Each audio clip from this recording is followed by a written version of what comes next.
Hello everyone, welcome to Y K sir chemistry classes. आज इस video में हम लोग डायबिटीज़ पेशेंट्स के लिए एक इम्पॉर्टेंट पैथोलॉजिकल टेस्ट की चर्चा करने जा रहे हैं और यह टेस्ट है HbA1c टेस्ट। भारतवर्ष की कुल आबादी का लगभग 11% डायबिटीज़ से पीड़ित है, जबकि अगला 15% प्री डायबिटिक हैं, यानी भविष्य में उन्हें डायबिटीज़ होने की संभावना है। भारत सरकार के द्वारा जारी किए गए एक आंकड़े के अनुसार वर्ष 2000 ईस्वी में डायबिटीज पेशेंट्स की संख्या 32 मिलियन थी, यानी 3.2 करोड़। यह संख्या तेज़ी से बढ़ती जा रही है और एक अनुमान के अनुसार वर्ष 2045 ईस्वी तक भारतवर्ष में डायबिटीज़ पेशेंट्स की संख्या 13.4 करोड़ हो जाएगी।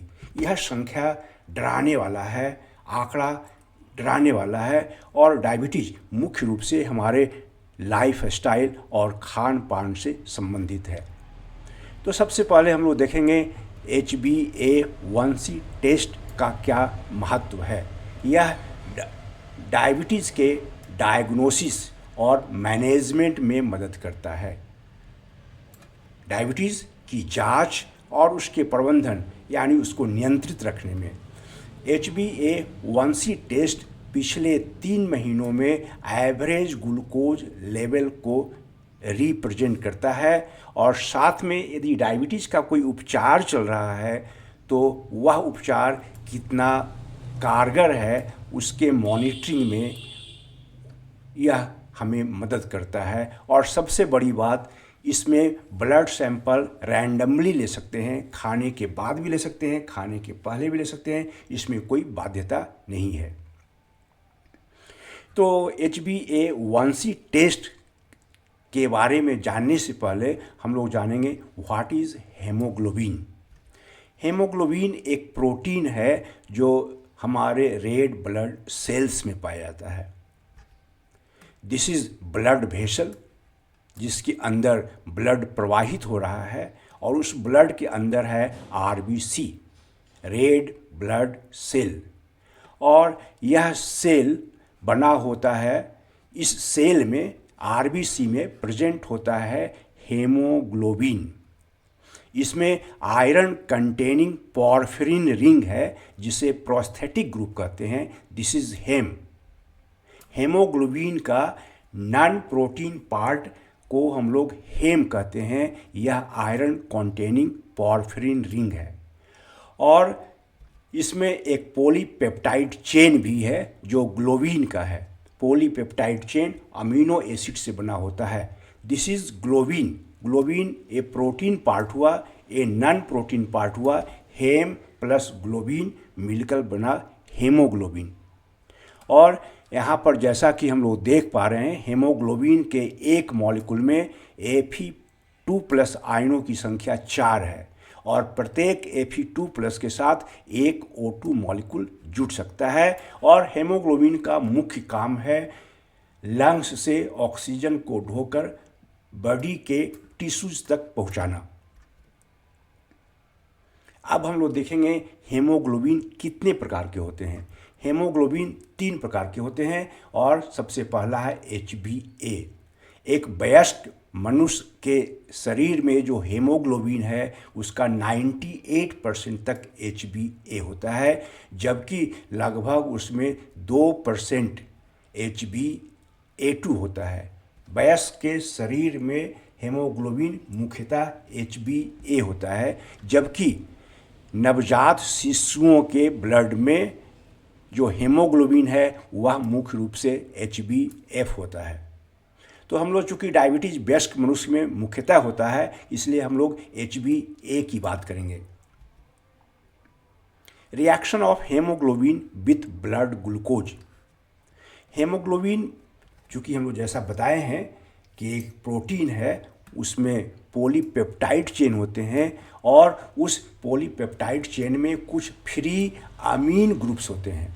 हेमोग्लोबिन के पॉलीपेप्टाइड चेन में कुछ फ्री NH2 ग्रुप्स होते हैं और ग्लूकोज में एल्डिहाइड ग्रुप होता है। ब्लड ग्लूकोज में एल्डिहाइड ग्रुप है, हेमोग्लोबिन के पॉलीपेप्टाइड चेन में फ्री NH2 ग्रुप है, दोनों के बीच रिएक्शन होता है और एक इमीन का निर्माण होता है और बाद में इस इमीन का इरिवर्सिबल रीअरेंजमेंट होता है और इस प्रकार बनता है अल्फा अमीनो कीटोन। फिर से हम लोग देखें, हेमोग्लोबिन के पॉलीपेप्टाइड चेन में फ्री NH2 ग्रुप्स होते हैं जो कि ब्लड ग्लूकोज के एल्डिहाइड ग्रुप से कंबाइन करके इमीन का निर्माण करते हैं और इमीन का इरिवर्सिबल रीअरेंजमेंट होकर के अल्फा अमीनो कीटोन का फॉर्मेशन होता है और इस अल्फा अमीनो कीटोन का कई नाम है। ग्लूकोज और हेमोग्लोबिन के रिएक्शन से जो अल्फा अमीनो कीटोन बना उसका एक नाम है ग्लाइकेटेड हेमोग्लोबिन, दूसरा नाम है ग्लाइकोसाइलेटेड हेमोग्लोबिन, तीसरा नाम है शुगर कोटेड हेमोग्लोबिन। हेमोग्लोबिन का वैसा मॉलिक्यूल जिस पर शुगर का कोटिंग चढ़ा हुआ हो और इसको शॉर्ट में हम लोग आगे से लिखेंगे HbA1c। HbA1c मीन्स वयस्क मनुष्य का हेमोग्लोबिन जो कि शुगर से कोटेड है। अब हम लोग इसमें केमिकल रिएक्शंस क्या होता है उसकी बात करेंगे।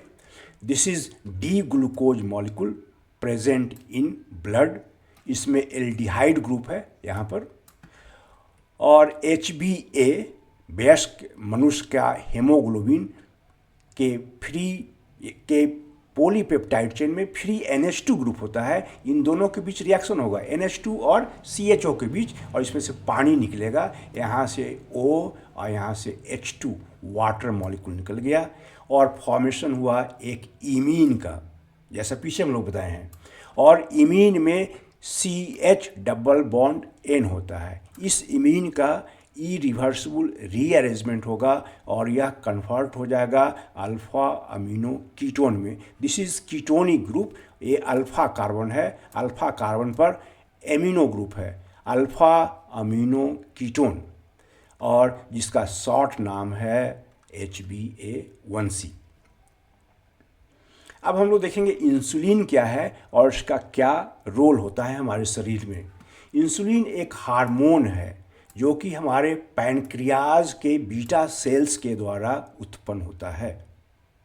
इंसुलिन एक हार्मोन है जो हमारे पैनक्रियाज के बीटा सेल के द्वारा प्रोड्यूस्ड होता है और यह ब्लड में ग्लूकोज लेवल को नियंत्रित करता है। इंसुलिन का मुख्य काम है हमारे ब्लड में ग्लूकोज के लेवल को नियंत्रित करना। कैसे नियंत्रित करता है उसको हम लोग यहाँ डायग्राम से समझेंगे। यह हमारे बॉडी का सेल है, ये इंसुलिन रिसेप्टर हुआ। दिस इज इंसुलिन जो कि पैनक्रियाज के द्वारा उत्पन्न हुआ है और ये सेल के अंदर जाने के लिए ग्लूकोज को अंदर प्रवेश करने का चैनल है जो अभी बंद है।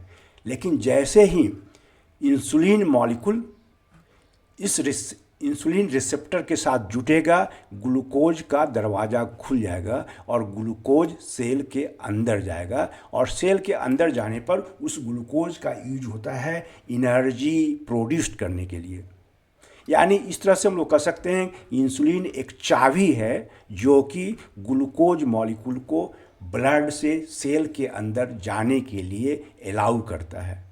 इस तरह से ग्लूकोज धीरे धीरे कन्वर्ट होता रहेगा एनर्जी में और ब्लड में ग्लूकोज का लेवल नियंत्रित रहता है और इसमें मुख्य भूमिका निभाता है इंसुलिन। लेकिन डायबिटीज़ पेशेंट्स में क्या होता है कि ब्लड में ग्लूकोज का लेवल बढ़ जाता है। टाइप 1 डायबिटीज़ में हमारा जो इम्यून सिस्टम है वह पैनक्रियाज के बीटा सेल्स पर अटैक कर देता है। हमारा इम्यून सिस्टम पैनक्रियाज के बीटा सेल्स जो कि इंसुलिन प्रोड्यूस करता है उसी पर अटैक करके उसको नष्ट करता है।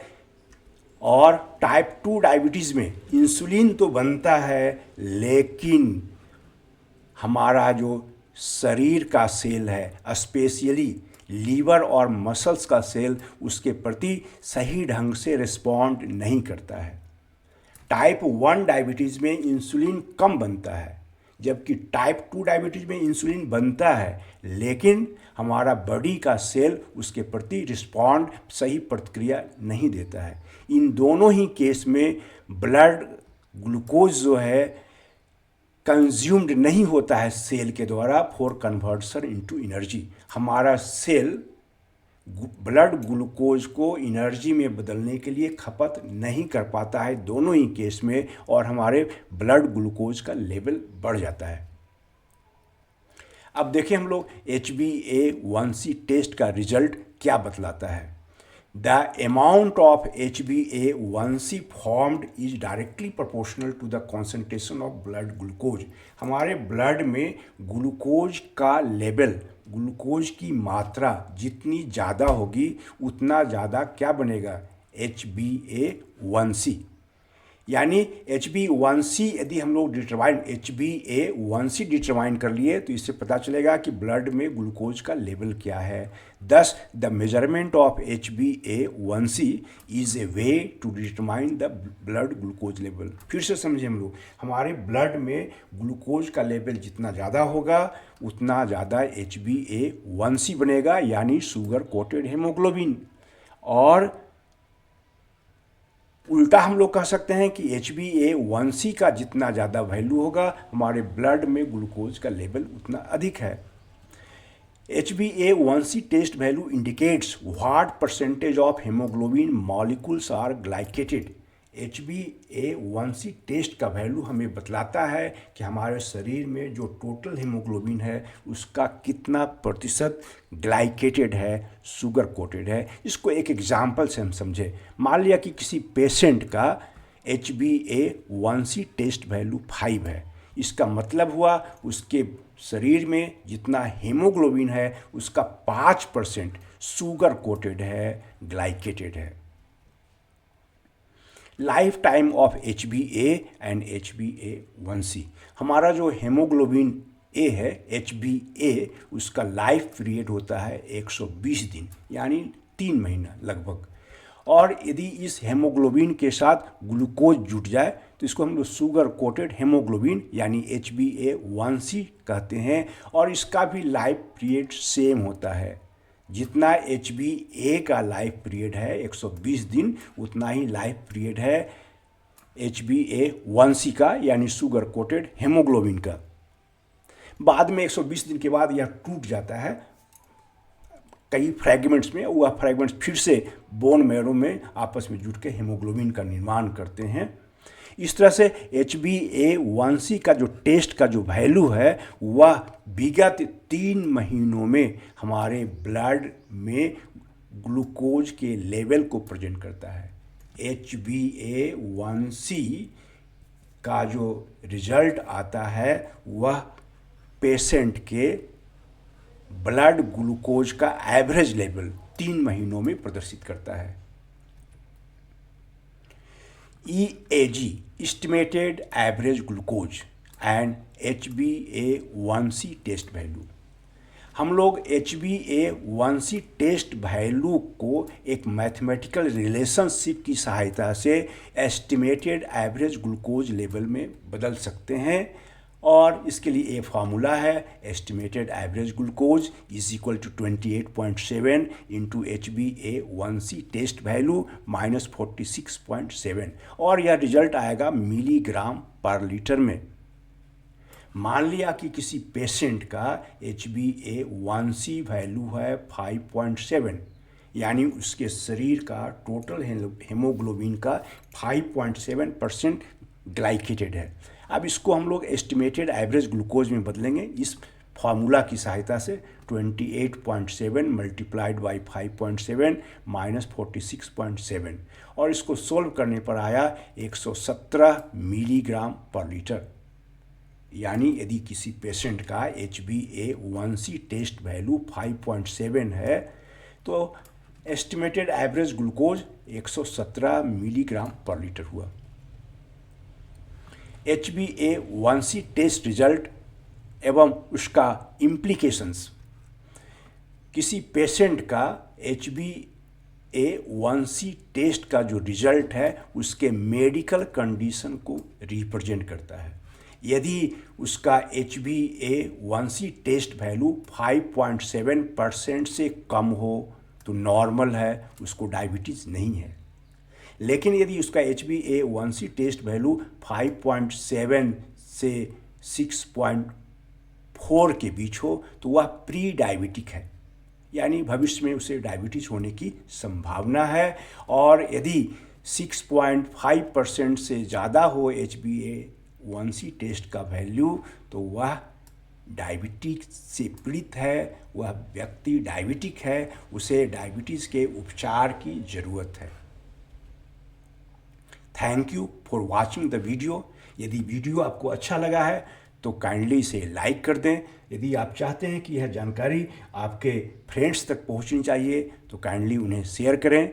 और यह वीडियो कैसा लगा इस पर आप एक कमेंट भी कर सकते हैं। और यदि अभी तक आपने मेरे चैनल को सब्सक्राइब नहीं किया है तो काइंडली सब्सक्राइब करें ताकि इस तरह के इंटरेस्टिंग वीडियोज़ की सूचना आप तक सही समय पर पहुंच सके। Thank you again.